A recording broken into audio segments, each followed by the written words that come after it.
Welcome to Earth.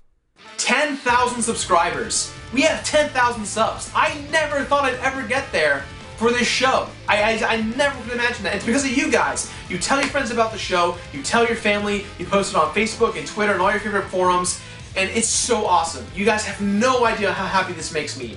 And Greg and Carlos, we come together each week and we say, how can we make the show bigger and better for you guys? And we do it somehow, and you guys are so great. And in honor of that, in honor of Carlos as well, I want you guys to rewatch all of our videos.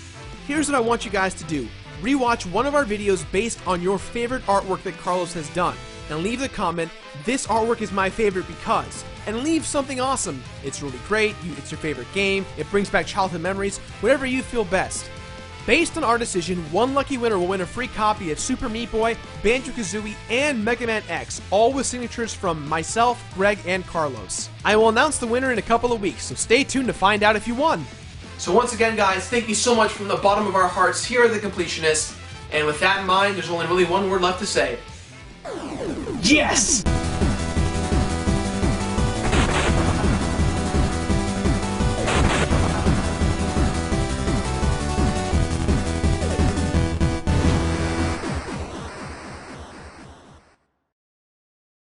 Brave Fencer Musashi den. Did you say Brave Fencer Sushi? Hell yeah! 今週のコンプリーショニストへようこそ。あれ？いつの間に日本語喋れてんの？よっしゃ！クマ！ Brave Fencer Musashi, also known as Musashi. This is one of those ancient games to stem from the golden era of Squaresoft that definitely needed more praise than it received. I, like most people, knew about this game because I had bought Final Fantasy VIII, and everyone who bought Final Fantasy VIII got a demo of Brave Fencer Musashi. But Beatman, you do not know the way of the samurai. You have dishonored your father. You hurt my head. First off, this game isn't so much about samurais as you think, Greg, and second, that's just incredibly inappropriate. You dishonor your father!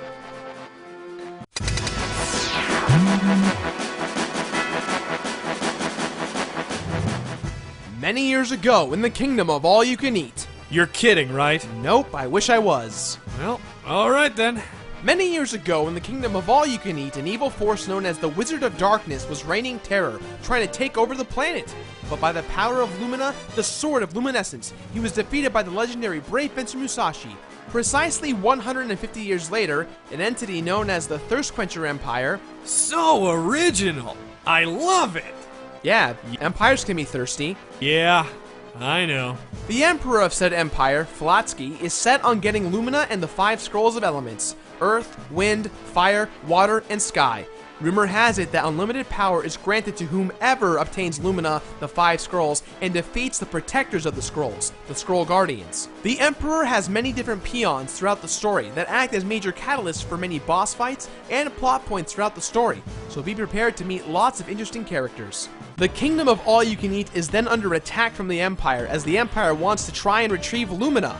The princess, Princess Filet, Filet-O-Fish! McDonald's Filet-O-Fish sandwich! Oh, Filet-O-Fish! It's healthier than hamburger Filet-O-Fish! I'm gonna get me a Princess Filet-O-Fish sandwich! Princess Filet then uses a spell called Hero Summon to bring a hero to help her in the kingdom.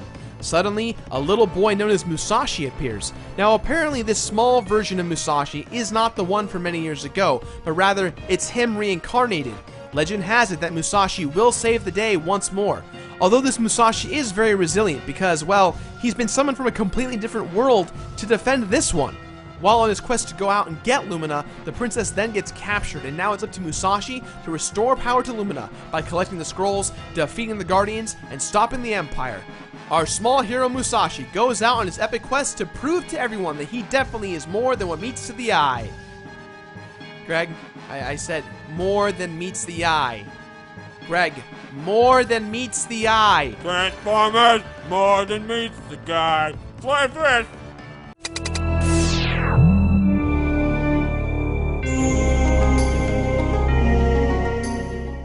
Brave Fencer Musashi brings that Jackie Chan anime lifestyle to the 3D realm of the PlayStation 1. Now at this point we've had other Square titles such as Final Fantasy VII and Final Fantasy VIII that were both graphically very impressive, so Brave Fencer Musashi should be up to par. But that anime style works really well for what's going on here. If I had to complain about the graphics, I would say that in conjunction with the gameplay, a lot of glitches and errors happen based on bad platforming mechanics, but luckily, getting the armor pieces for Musashi later on helps fix that issue. Of course, this is a Squaresoft game, so the music's going to be beautiful, it's going to be memorable, and you're going to love listening to every single track along the way. I mean, sometimes I would just find the excuse to go visit the castle just so I can rock out to that heroic theme. The voice acting and the comedic writing for this game go hand in hand very nicely, yet for whatever reason, all the females keep using the word like, and it gets very annoying very quickly. It reminded me of a bunch of 13-year-old girls just talking, and not necessarily at anyone either. Oh my god, Brian, it's like so she's like, it's all over the like, oh my like. Collecting the 5 scrolls really shows off the great potential of environmental manipulation within this game. You cannot progress at certain parts of this game without using one of the 5 scrolls. Now, the Earth Scroll performs earthquakes, which usually knocks boulders over or clears a path for you. The Water Scroll gives you the water shield and the ability to shoot water as well as walk on water. The Fire Scroll lets you shoot fire like a flamethrower. The Wind Scroll allows you to power through particularly strong wind patterns through tunnels in order to get to certain areas. And the Sky Scroll literally lets you hover. One of the best moments in this game that really shines to me, in terms of setting a fun tone, is right in the beginning moments when you finally retrieved Lumina. Square takes a page from Indiana Jones and you are suddenly being chased by a big head statue. Not quite a boulder, but it's close enough. There was just something so fun about that boulder head thing trying to kill me via lasers moments before, and now it's still trying to kill me while I'm running from it. And yet, while I'm running, there still was never that really big sense of danger, but I still felt pretty badass just running from it.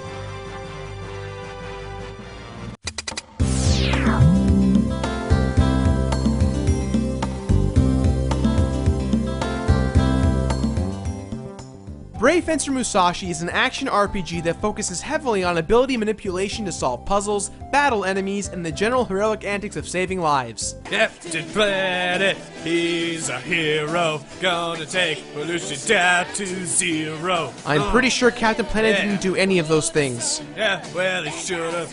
He would've loved an RPG about Captain Planet and the Planeteers. Alright, yeah, you're okay, Greg. I don't want to be hard. Screw that! Worst thing ever!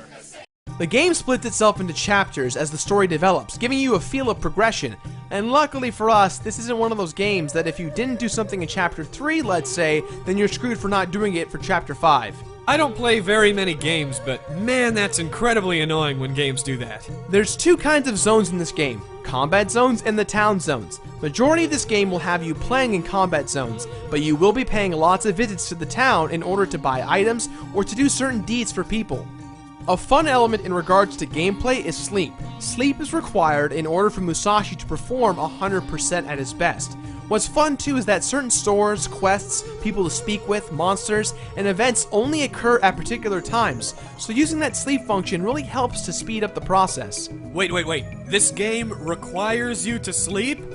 I love this game! I love sleeping! Yeah! Before you even get Lumina, you are actually given your primary sword known as Fusion. Fusion is a short blade that possesses the power to absorb enemies and use its abilities.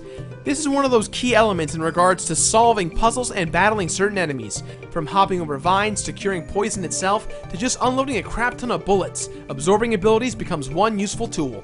Upon your journey to finding the 5 scrolls, you will encounter several pieces of junk and treasure that must be identified by the appraiser, but you'll learn soon enough that you can actually end up finding the 6 pieces of legendary armor.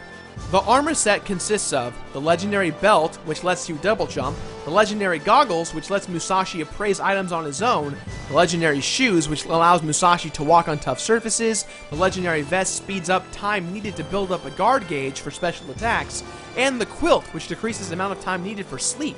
I actually made a little mistake. There is 6 armor pieces, but I left one out. One's the L bracelet, which allows you to climb on walls using both Lumina and Fusion, which is really cool. But what I also forgot to mention is that you actually get 7, but you can't actually have all 7. You have to choose between one.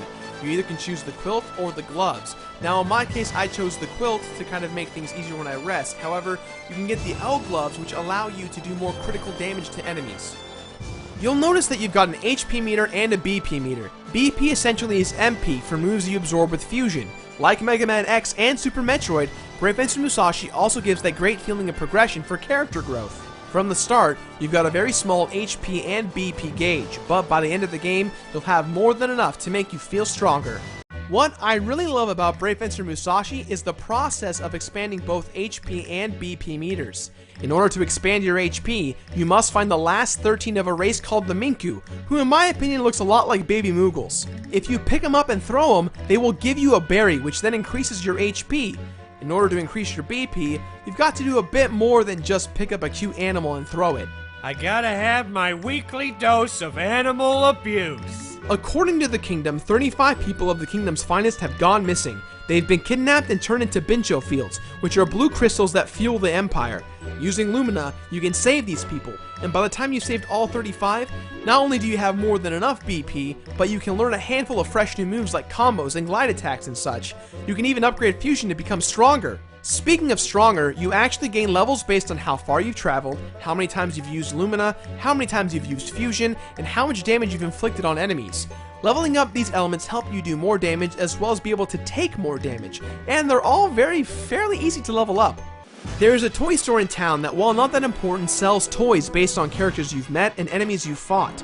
Although an incredibly minor part in regards to the game's progression, collecting all of the action figures is important in order to receive 100% completion. The special series action figures are only available when certain tasks are met, such as collecting every single treasure in the game, finding all the Minkus, fighting the Mama Minku, to even finding all the Bincho fields. You can't even get 100% on the first playthrough no matter what you do, because in order to unlock some of those last action figures, you have to beat the game once. The hunt for the scrolls usually take place in some type of temple or dungeon. These areas are plenty long and difficult, but they're still very fun. The boss fights at the end of these areas are fantastic. For each scroll in this game is a corresponding crest guardian whose job is to protect said scroll. Which kinda sucks because I really wish they had more bosses. But then again, there were those hugging gargoyles. Hug time! Everybody hug! Hugs for everyone! Yay, hug! I like hugs.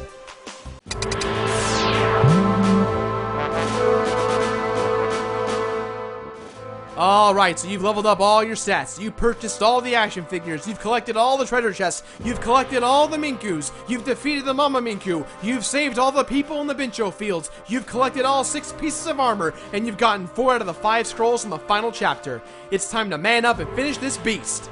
After collecting the final scroll, you then go into the Empire's flying ship known as Soda Fountain. Damn it! I want a soda! This is one of the most badass levels in gaming history because you really get to show yourself off in regards to what you've learned, using all the scrolls, using fusion when necessary, and it's pretty damn lengthy, giving you a lot of different boss fights and a great deal of closure when you finally reach the end. It turns out that the final Crest Guardian is on the ship itself, and after you've killed it, it is then revealed that Musashi actually has done the opposite of saving the day, but he's actually brought destruction upon the planet. The Crest Guardians were binded to protect the scrolls because the original Brave Fencer Musashi actually sealed away the Wizard of Darkness in the Lumina itself, and this Musashi went out of his way and destroyed the Crest Guardians, and now the Wizard is free to go ahead and destroy the planet. Well, we're not gonna let that happen, are we?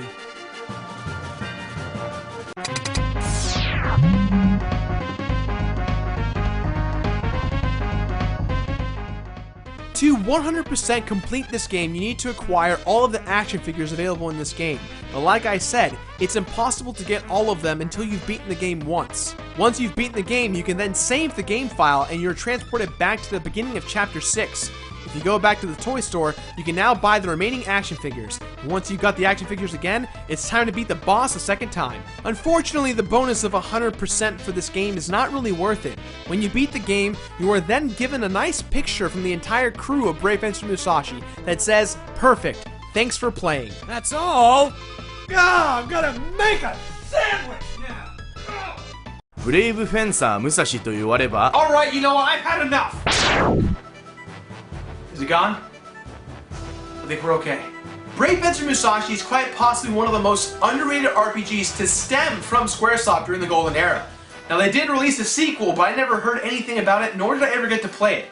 With that in mind, this game gets my completionist rating of... finish it.